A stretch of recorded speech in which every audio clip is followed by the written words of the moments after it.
lesson, we have discussed about routing briefly.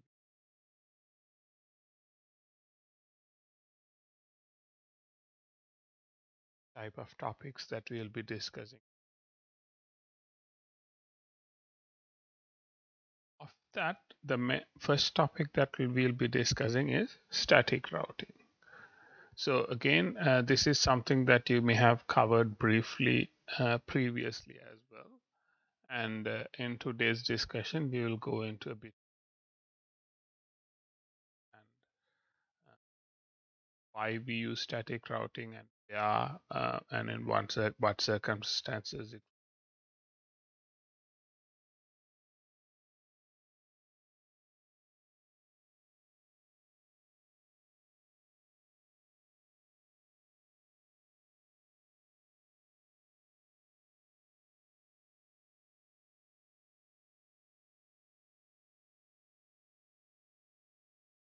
Routing, and when we think about why we use routing, the main purpose of routing is the connecting remote networks. So when there are a number of remote networks that exist,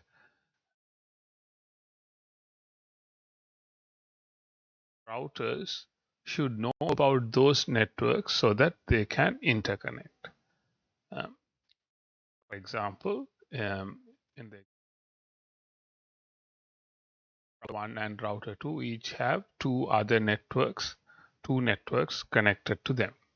So we need to somehow share the information about those two networks with the other router. So say for example, if router 2 needs to communicate with or any device attached to router 2 needs to communicate with say uh, a dot zero work, then that information should be somehow received at router 2 so that it can forward that traffic to router 1. So it is about how they about that information. And to do this, we have two. One is manually entering this information into the routing table of the routers, which we identify as static routing, and or we have certain protocols that can be used to automatically learn these routing information or these network information, and that is something that we would identify as dynamic routing.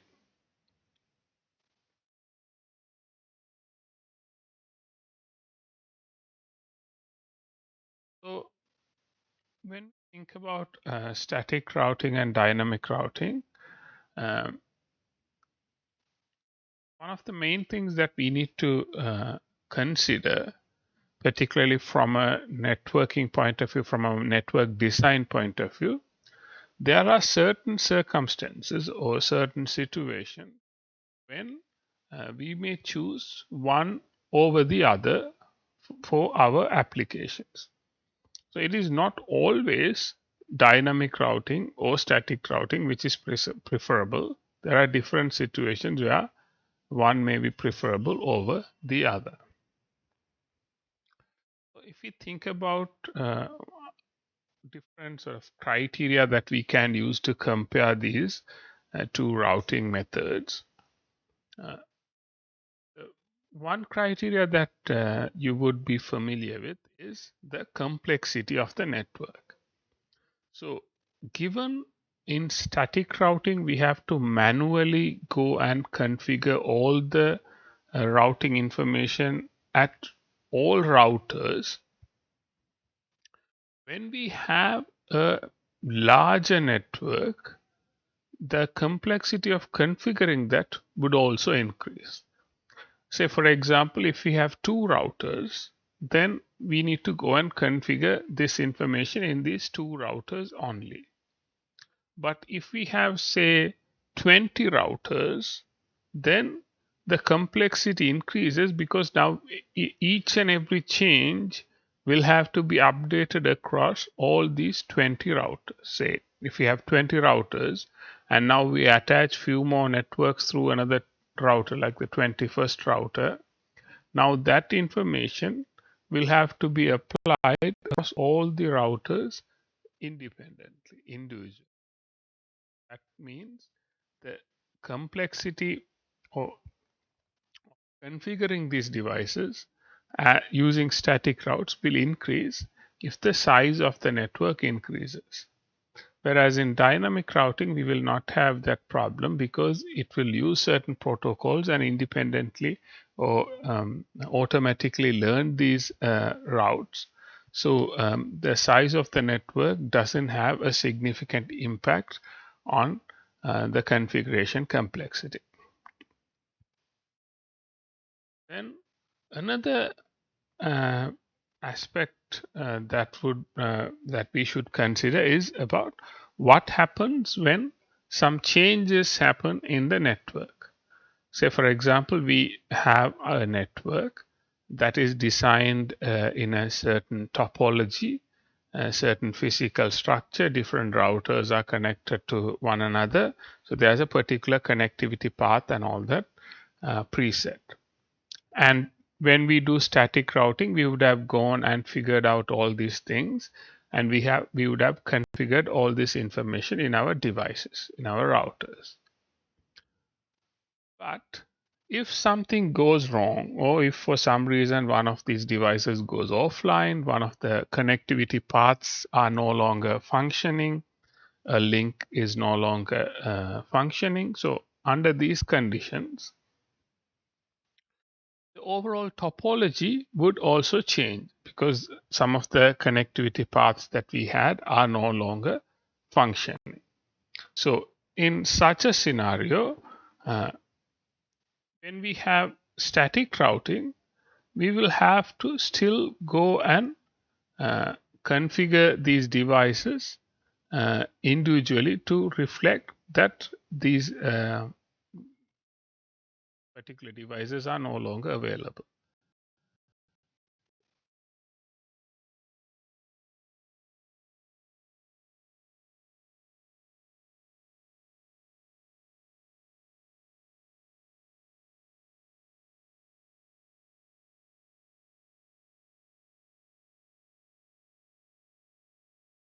For example,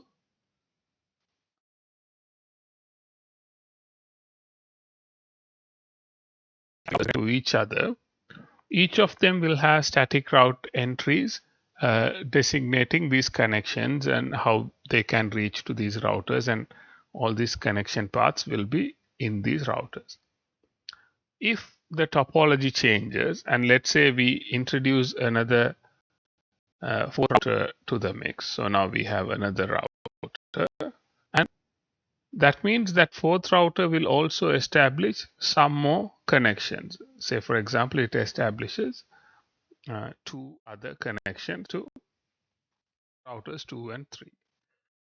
So in this scenario, what would need to happen is the topology has changed. The topology of the overall network has changed, and if we are doing static routing, this information will need to be manually updated across all the routers. So the information about router 4 will need to be updated at router 1, 2, and 3. And at router 4, information about router 1, 2, and 3 will have to be updated as well. Whereas again, if we were using dynamic routing, this information could be automatically updated. The topology changes would be automatically adapted. So because of this reason, scaling up into larger networks is also not very preferable or suitable in dynamic networks, rather in static routing. So say we have few routers, we can fairly easily go and configure those few routers statically, and even when changes happen, making changes and updating for the changes is not very complex. But if we have large number of routers, then the complexity is not would be very high, and static routing may not be the suitable option, whereas dynamic routing would be suitable for simple and also complex topologies. When we have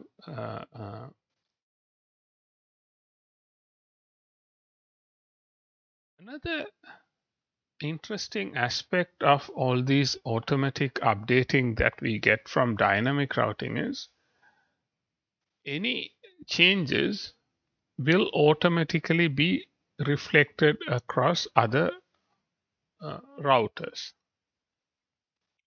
and it can lead to certain insecurities or less secure situations, because if accidentally or maliciously some changes happen in one of the routers, possibly a key router in the network, and then if that information is passed across all the other routers, and then that would become the default information across all the routers. So now an incorrect information can easily spread across these routers. A recent example for something similar to this, not exactly to do with static or dynamic routing. In a way, it was an issue around dynamic routing that happened recently, was what happened with the Facebook outage that happened in October, where it was an issue in one of the border gateway routers at Facebook, and which had certain uh, um, configuration issues, and when that got pushed into that, and then all the other interconnected routers, or these are WAN routers at ISP, at that level of routers, and they got this incorrect information and incorrect updates, and um, in a way the routing entry to Facebook network got removed from all the other routers. So that's why the routing wouldn't happen. That's a basic overview. Like, I think you can look up specific details on there are a number of online resources that you can refer to, but that is an issue, because here the a security issue in terms of availability in that particular instance, but it can also be a malicious actor targeting networks, and they may possibly redirect things to incorrect routers, and there are a number of security issues that can arise through dynamic routing, whereas static routing can be much more robust against such situations or such threats or scenarios. Then when we consider about the devices themselves, the routing devices themselves, when we are using static routing, we don't need quite a lot of resources, because there's not a lot of computational complexity involved in static routing. That is, there's no automatic calculation of routing paths, updating of routing tables, and all that. Those things don't need to happen. So those devices can be much more simpler compared to dynamic routing, where the devices will be much more resource intensive. They may need more CPU, memory, and things like that. Then another aspect of static routing and dynamic routing, a difference is about the predictability behind the paths or the path selection for routing. Because in static routing, we would calculate or compute a particular path and interconnectivity, and we would configure the routers in that way. So always the same route will be taken to destination. So if you are going from router 1 to router 4, it will always be the same path that will be taken. Whereas in dynamic routing, this can change because when topologies changes, it can recompute the most suitable path, the most uh, best path in that scenario, and that can be used. So again, that predictability aspect is not there in dynamic routing. So some of these aspects can be considered advantages, some can be disadvantages, and some depend on the context. So in some places we may want some of these, and some places we may not want some of these. So, and we'll have to weigh the benefits and against the situation that we are trying to use them with.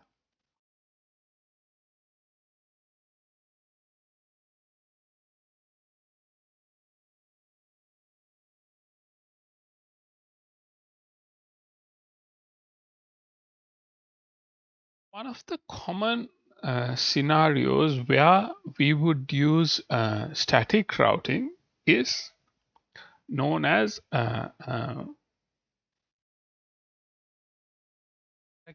there are few situations. So as we said, we will uh, uh, use them in smaller networks. So that is one of the main criteria, because in larger networks they would be very inefficient and would not be ideal. So here, uh, an example of such a small network would be what we would identify as a stub network. So when we say something is a stub network, that is essentially a network at the end. There are no other networks. So it's like a single network at the very end sort of a situation. And there's only sort of one path out to all the other networks. Say, for example, a simple scenario would be the home router. So if we take our home routers will connect to our home network. That will be one connectivity path. But everything else, all the other networks will have connect to the ISP router. So everything else is always forwarded to the ISP router, except for things that belong to our home network. So such networks, we would identify them as the uh, stub networks, and these routers would be considered as stub routers. In this case, what we can have is we can have a default route. So a default route is basically a routing entry that is pointing to where traffic should be forwarded when any other routing matches are not found in the routing table. Any other matches are not found in the routing table. So in this case, at router 1, if we don't find the routing information, so because we only have connection to this particular network, that is our stub network, the 172.16.30. So anything other than that, the information will always be forwarded to router 2. So for this one, we can use a static entry because it is always the same. It doesn't change. So such a routing can be done using a static route method.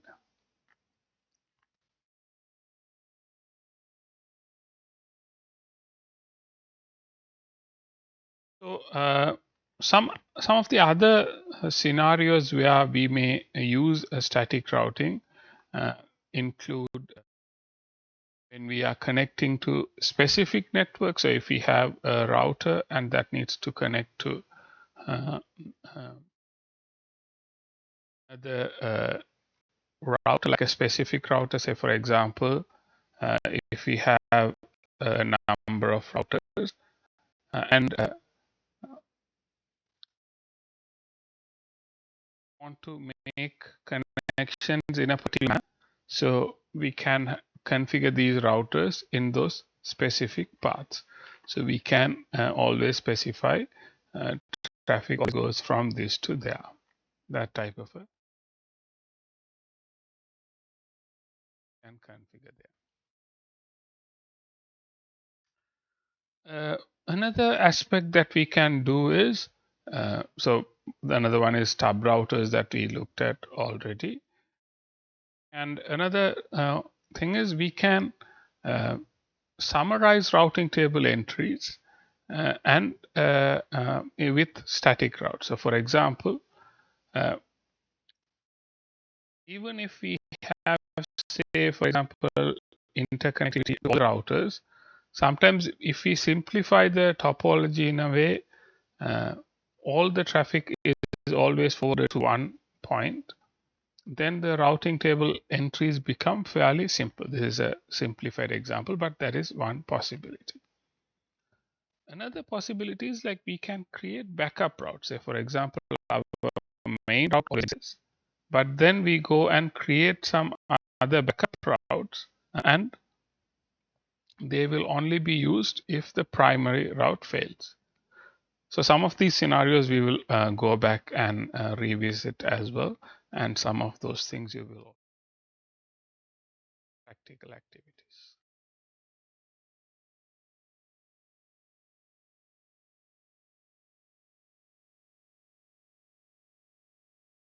So the standard static route is, so this is what we discuss about when we have a stub network. So in this case, there's no need to use a dynamic protocol, a dynamic routing protocol, because there's nothing else to be learned in this environment, because everything is always forwarded to between router 1 and router 2.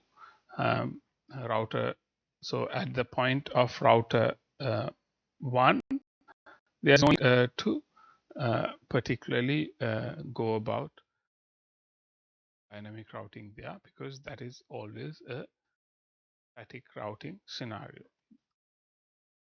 Fine to use a static routing, and it would be fairly simple to do that as well. It would be from complexity point of view also.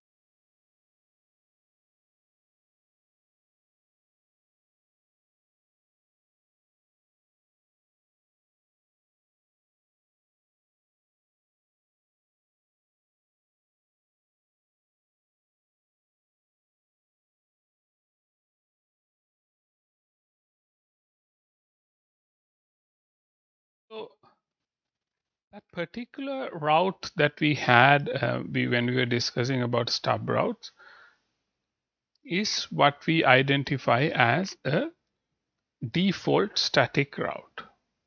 So when packets come to a router, it will go and look at all the routing table entries to see if there's a match to a network. So because like different routers can connect to different networks, so then it will come to that router, and that router will make a check through the routing table to see whether it has an entry corresponding to that network. So if that packet does not match any of the routes, then the router will need to define a way to forward that traffic. That is what we would identify as a default route. So this is the path that would be known as the path to uh, gateway of last resort. So that is, if nothing matches, forward the traffic to this. So in this case, in a stub network situation, so in a home network, for example, if uh, if traffic goes from your computer to the router, say to go to the internet, some other service provider, some other internet, some other website or something like that. So that is essentially traffic going to a different network. So that network is not interconnected to the router, so it will not have any entries about that network. So what it will have is an entry, a default route entry that would specify where to send the traffic when it is not part of this network. So in this case, it will always say to router 2. So the common use is always when we are connecting to the ISP and we are forwarding all the traffic to the ISP. So in this case,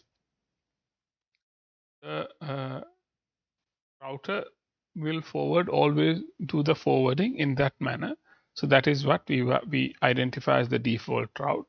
And when we configure this statically, it would be known as default static route.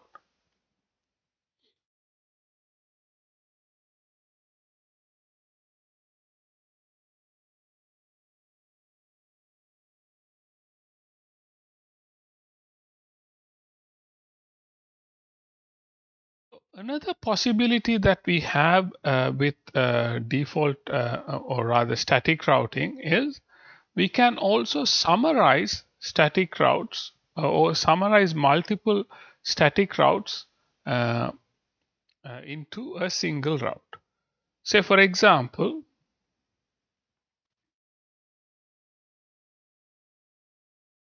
so in this example, what happens is router 1, so that is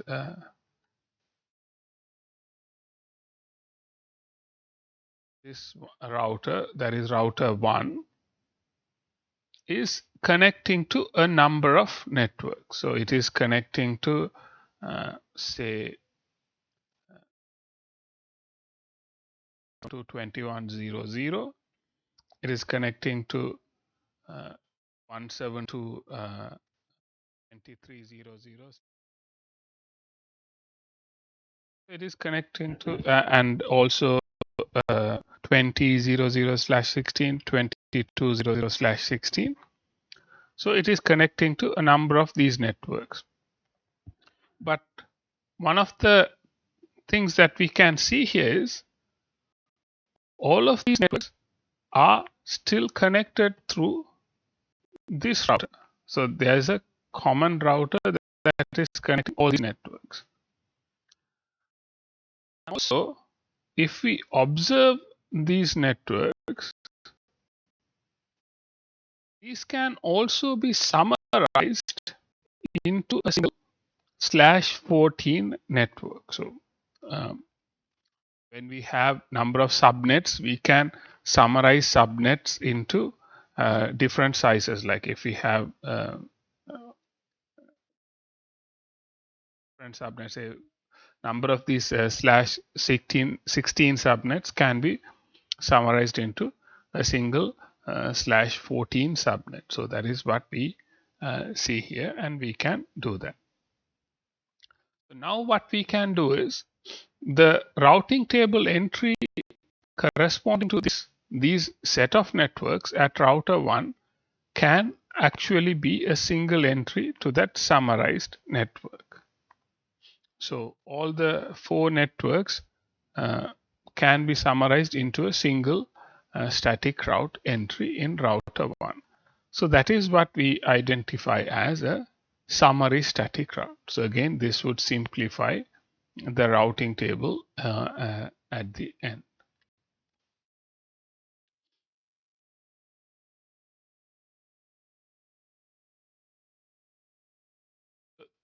This type of a routing we can, or summarizing we can do only when all these other subnets, all these other subnets are connected through the same router.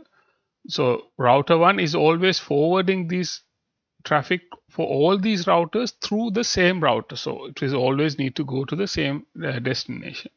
And then all the subnets, we are able to summarize them because they are in a sort of a summarizable IP space, because sometimes they may not be, they may belong to different IP spaces. That is possible as well. So in those cases, we cannot summarize, but in this case, we are able to summarize these networks.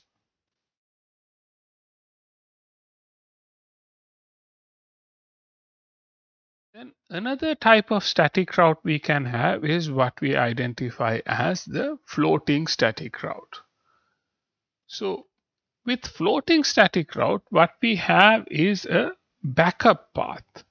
So for example, what we have is we will set up one routing path as our default path. So in this example, the connectivity through the private WAN is our preferred path. So we would prefer to use that to connect the branch to the headquarters. So we will have a private WAN connection connecting the branch and the headquarters, and that is the route we will have as the preferred path. And we will also have an alternative connecting path through the internet service provider, um, possibly through a different physical link. And that one we will have as a backup or a fail-safe option. When we have two of these physical connections that we can establish between 2 points, we can configure one as the most preferred one and the other one as the less preferred one. And to do this, we can use the concept of administrative distance. So administrative distance is essentially a numerical association that we can have with different routing paths to say we would always prefer to use the one with the lowest administrative distance, in a way that can be associated as the one with the lowest cost, so to speak. When we say cost, it doesn't have to be money. It can be one of the ways that we define the network path. So then if we configure two routes, one with the lowest administrative distance through the private WAN, and then another one through the internet, through the ISP with a higher administrative distance, then that second one would become a backup, and it would only be used if the primary link fails. In such a setup, we would identify that as a floating static route. So both the static routes will be configured, but only one will be used because we have this additional factor about administrative distance that determines which of the routes are being used and which one will not be used as the preferred one.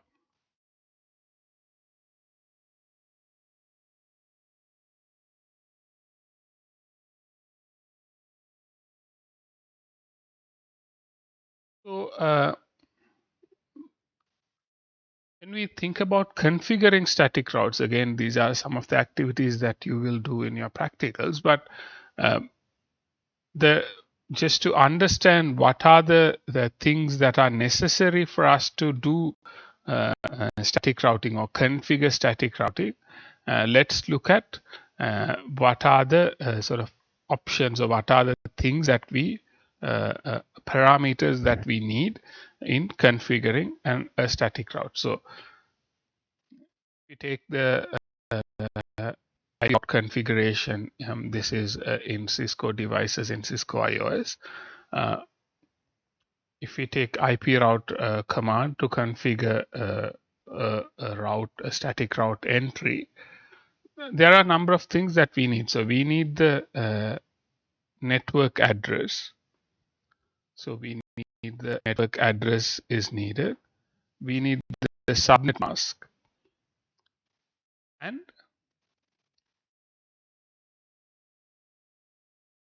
so that would specify this combination of subnet mask and the network address. This would specify what the destination network would be specified using this. So once we have that, then we also need to specify what is the next hop destination. So what is the router this traffic is forwarded to? So that is the IP address for the router. We can also configure this, configure that router information as a interface, about the exit interface. So for example, in this case, we can say, for example, from the branch router to the HQ router, we can configure, so the branch network is 209.165.200.224/29. So that is the network. the HQ network. So we are configuring the branch router.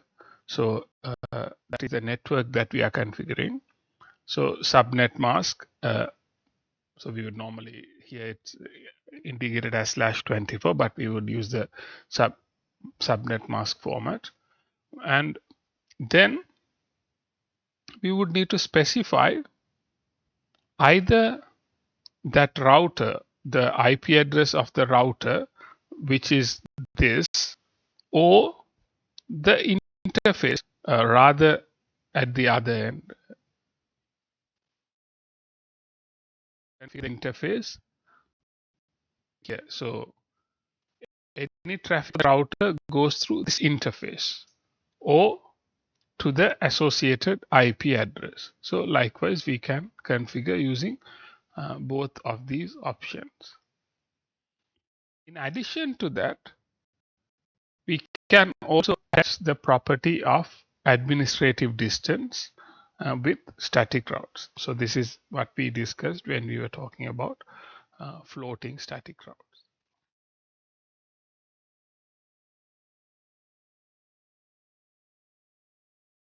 Using this interface and configuring.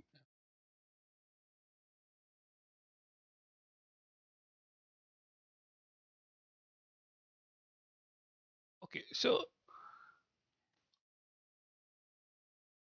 yeah, one of the things that we identified is we need to somehow specify what is the next hop. So we need to specify what is the next stop where this information is forwarded. So essentially two major parts. What is the destination network and then what is the next stop. So those are the two main parts that we configure in static routes. So when we talk about next stops,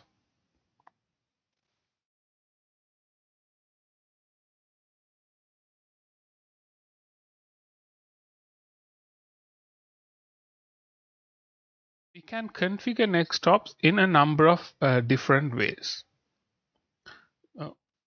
Rather, at least two main ways. So one is the next stop IP address. So for example, in this example, what we have is say each router.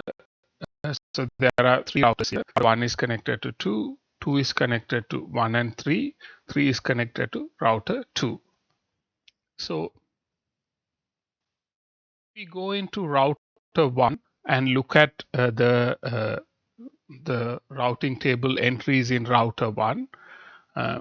It would talk about, say, router 1 has a number of directly connected entries. Router 1 has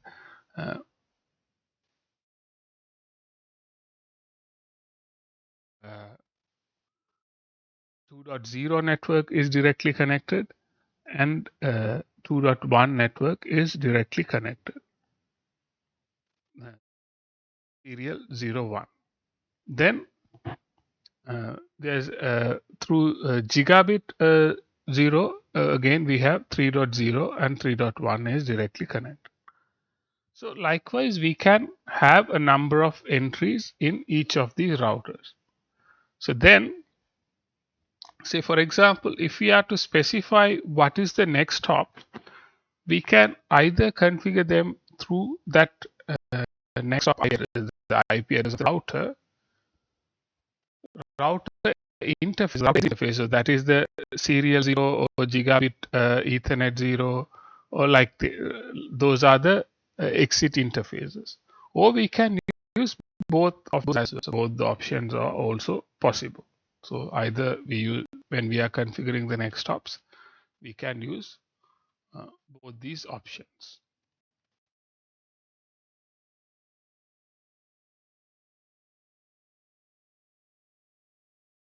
So how we actually go about and configuring this, again we use the IP route command.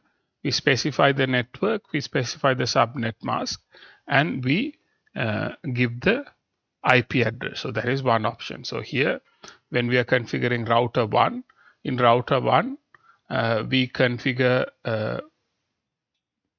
using the IP address to router 2, because all these networks are connected to this interface.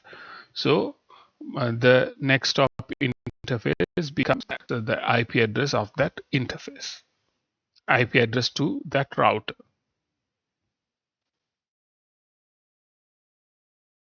If we are configuring using the exit interfaces, again, the same network, subnet mask, and now we are using the serial 0 interface as the one specify where we are forwarding traffic to.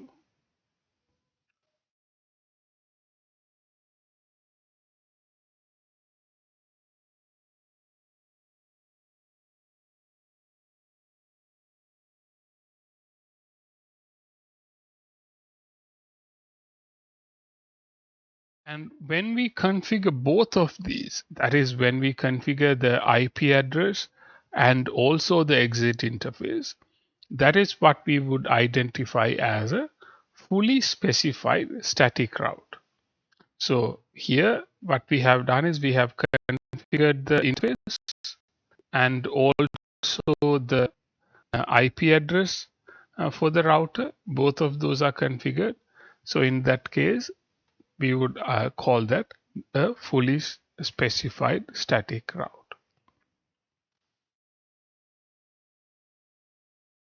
Then we also talked about the concept of a default route. So when we say a default route, what we essentially need in a default route is it is a catch-all for anything that doesn't match with some other routing entry. So for that, we need to configure a default route. So that we would configure as a the main change that we would do for configuring default route is we will use the parameter of like the network address and the subnet mask, or both will be zeros. So that is like that would be the default route parameter, and then we would configure the destination router as we would with any other static route. We will either use the IP address exit interface or both. Other than that, the configuration command and how we use that is the same. The only thing is how we identify the network here. We don't have a specific network to identify, so we use the 00 and 00 as subnet mask and the network address. So this is an example of configuring the static route, or rather the default route. So here we use the same command. The only thing is we specify the destination, next stop destination, and use the zeros for.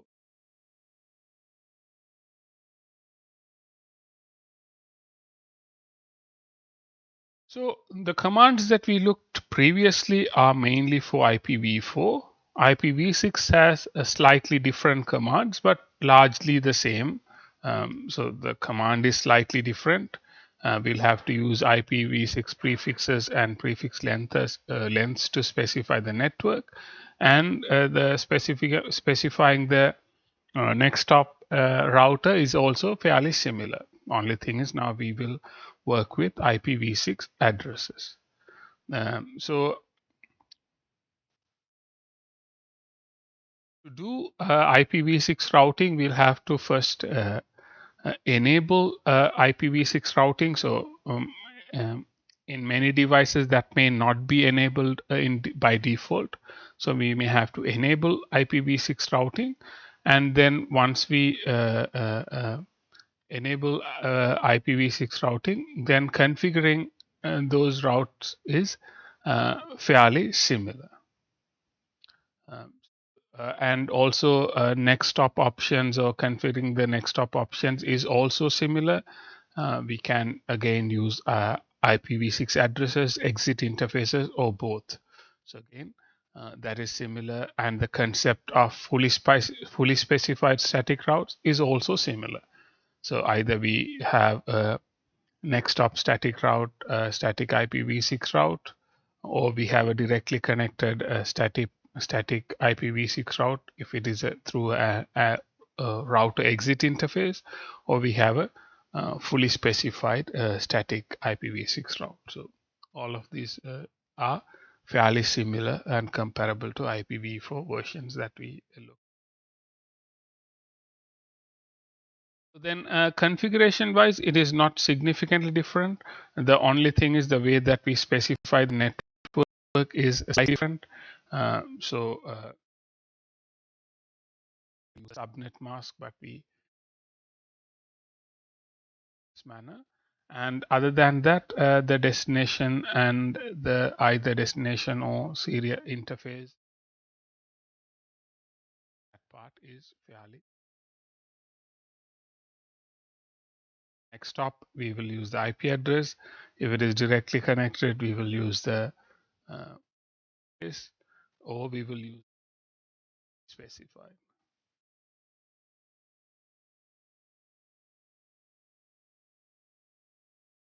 Then for default route in default static route in IPv6, again, the default network is specified as this. So that is the designator for the default network, and the other configurations are similar, like how we configured static route. Fairly similar across both. So then, if we like come back to floating static routes again, uh, we discussed that floating static routes are a way to establish these backup routing paths. So we use floating static routes to establish backup routing paths, and if as a fail-safe mechanism, if one of the paths fails, we can go through the other path. And when we are configuring static routes, the default administrative distance is taken as 1. So in the previous examples, when we were configuring these static routes, we were not particularly specifying the administrative distance in any of these examples. So in those cases, it would be taken as the administrative distance is 1. So if we have a number of entries like that, all of them will be taken as the administrative distance as 1. So then if we want to use a static route at a different administrative distance, or if we want to prioritize one over the other, we need to bring this, or we need to configure the administrative distance for that particular one at a lower value, or rather a higher value. So say if the default one is at 1, we'll have to configure something else at 110, something higher than that, so it will not be taken as the best option. And also something to remember is if we are using some dynamic routing protocols, those entries will also have a default administrative distance.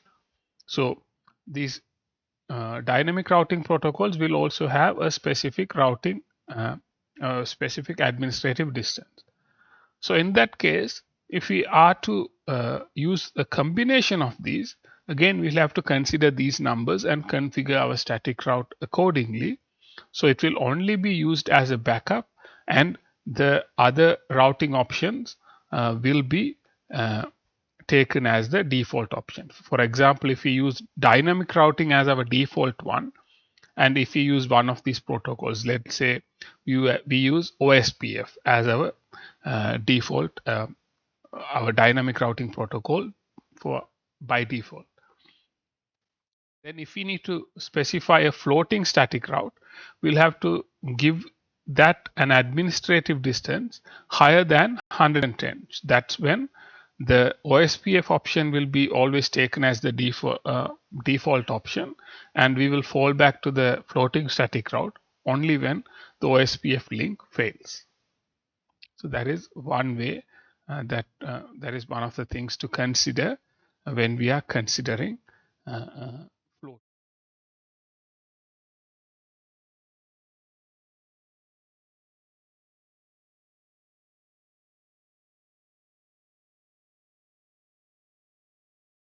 So we looked at like how we can configure static routes, and configuring floating static routes is not that different.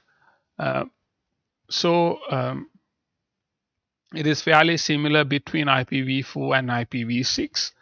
Uh, we specify the network, or specify the, in this case, we are specifying it as a default option. So we configure it as with any other default route. But then for one of the options which we want to have as the floating route option, we will give it a higher administrative distance, because the default administrative distance is 1, so that we don't need to particularly configure. We can, if we don't configure anything, it will default to 1. So then the one that we want to keep it as the floating route, we will configure it with an administrative distance of 5. So that link will only be taken as a backup option. So um, the link to router 2 is the default option. So the one that would be always preferred would be the preferred option, router 1 to router 2. Router 1 to router 3 is a backup option. So it has that administrative distance 5.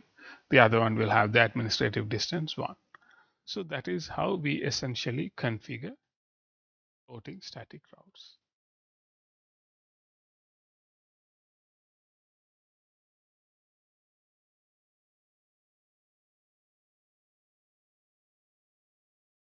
Another type of routes that we may configure are known as static host routes.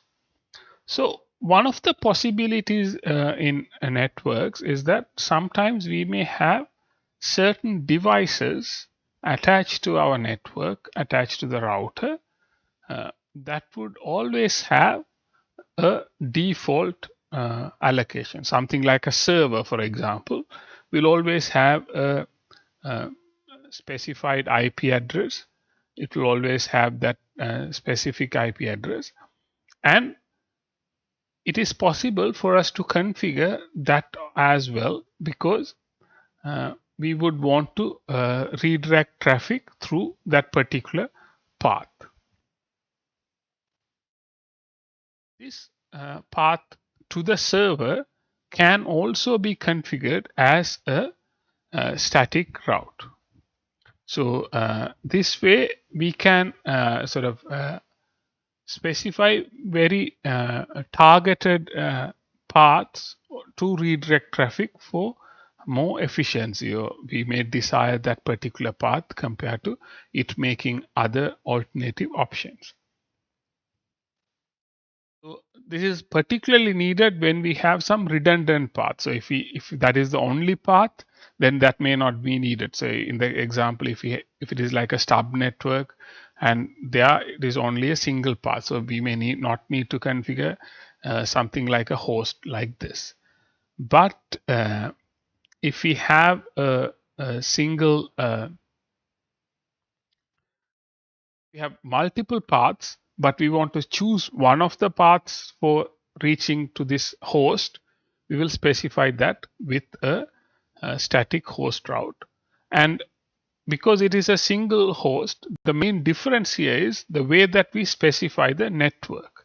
So we specify the network with a 32-bit mask in IPv4 or a 128-bit mask in IPv6. So that is a /128 address or a 255 subnet mask. So that is a single host in the network. So that that host itself is the only part of that network. So we can configure it in that way.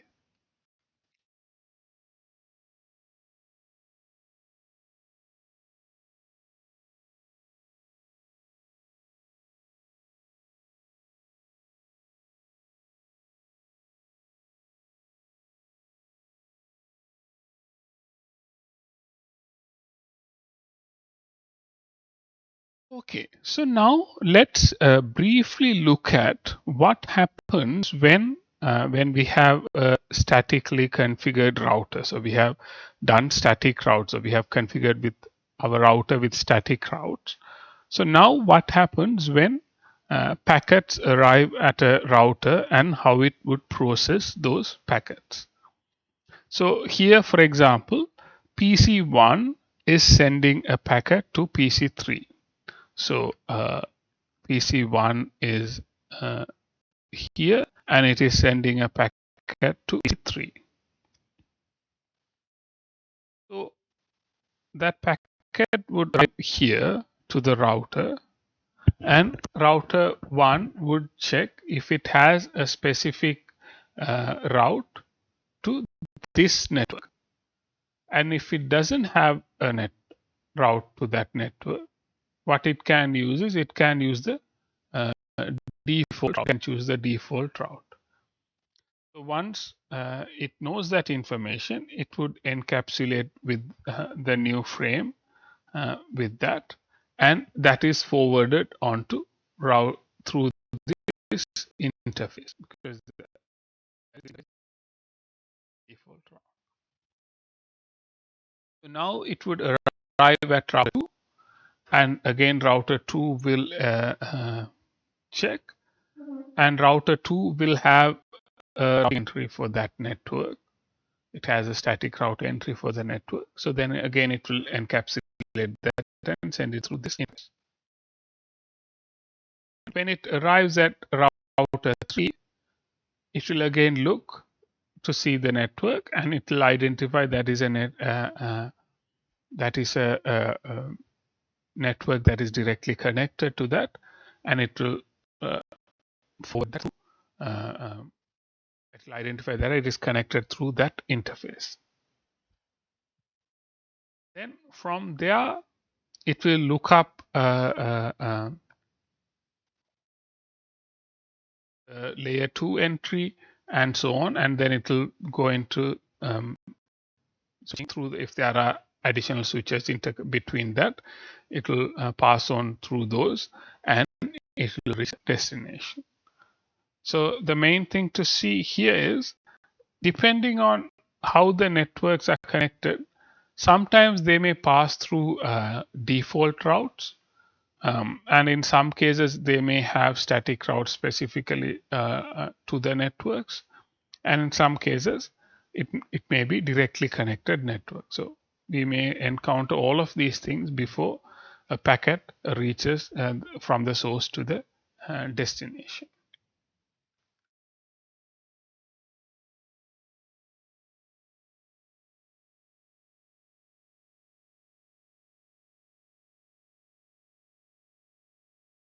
Then like some of the common things that we would encounter when we are configuring static routes is that we may sometimes miss some of these routes, because like when we have a large number of routers and we are manually configuring them, there's a very good chance that we may accidentally miss some of these in one of the routers and things like that. So there are a number of things that we can do when we are checking these. Uh, we can start with, like with any network troubleshooting, we can start with ping. We can ping different networks and see which ones are pinging, with which are not, and that would give us an indication why something is not happening. Then we can do trace route and see again up to which point it is tracing, or like what's happening when we try to do trace route. Then we can go into each of the devices and see what are the configurations done. So we can go and see what are the routing configurations done, what are the interfaces that are connected, what are the neighbors that are interconnected to the uh, uh, router. So we can check some of these information, and based on that we'll have to verify if we have configured all the routing information correctly at all the routes. So you will be visiting some of these aspects of configuring these routers and troubleshooting and all these things in your practical sessions. So as I said, the practical sessions will follow after the lecture. The information is available on LMS, and are able to as well, and make sure you understand that the marks that you get from its continuous assessment.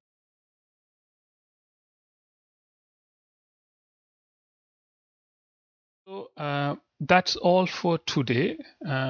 Do you have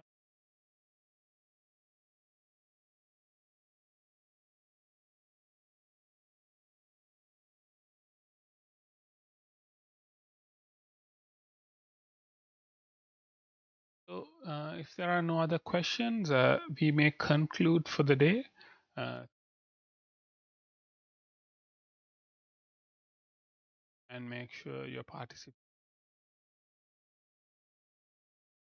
And if you have any other questions, please